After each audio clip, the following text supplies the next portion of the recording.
ரீசெண்டாக ராஜஸ்தானில் ஒரு ஐசிஐசிஐ பேங்க்கில் எஃப்டி ஸ்கேம் நடந்ததை பார்த்தோம். இந்த வீடியோவில் நம்ம எப்படி நம்மளுடைய பணத்தை ப்ரொடெக்ட் பண்ணுறது அப்படின்னு பார்த்துப்போம்.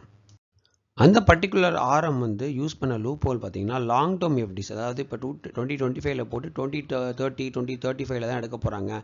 அந்த மாதிரி அக்கௌண்ட்ஸாக டார்கெட் பண்ணியிருக்காங்க. ஸோ அதுக்கு நீங்கள் இடம் கொடுக்காம மந்த்லி இன்ட்ரெஸ்ட்டை நீங்கள் பேமெண்ட்டை வாங்கிட்டீங்கன்னா உங்களுக்கு ஒரு சேஃப்டி கிடைக்கும். இன்னொரு ஆப்ஷன் பார்த்தீங்கன்னா நீங்கள் இந்த எஃப்டிக்கு அகைன்ஸ்டாக ஓவர் டிராஃப்ட் எடுத்துக்கலாம்.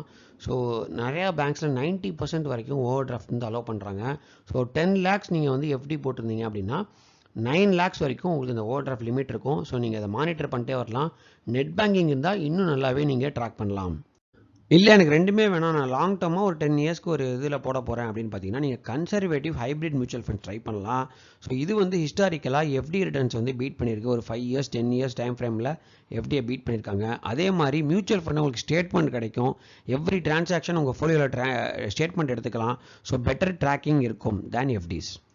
நீங்கள் எஃப்டியில் இன்வெஸ்ட் பண்ணாலும் மியூச்சுவல் ஃபண்டில் இன்வெஸ்ட் பண்ணாலும் உங்கள் ஆர்எம்ஐயோ இல்லை மியூச்சுவல் ஃபண்ட் அட்வைசரியோ நீங்கள் எந்த ஒரு டிரான்சாக்ஷன், அதாவது ஒரு ஓடிபி ஷேர் பண்ணும்போதோ இல்லை ஒரு சிக்னேச்சர் பண்ணும்போதோ இது எதுக்காக அப்படின்னு நீங்கள் வேலிடேட் பண்ணிக்கிறது ரொம்பவே நல்லது. நீங்கள் அவங்கள டவுட் பண்ணுறீங்க அப்படின்னு அர்த்தம் கிடையாது. நீங்கள் உங்கள் சேஃப்டியை என்ஷூர் பண்ணிக்கிறீங்க அப்படின்னு தான் நம்ம பார்க்கணும்.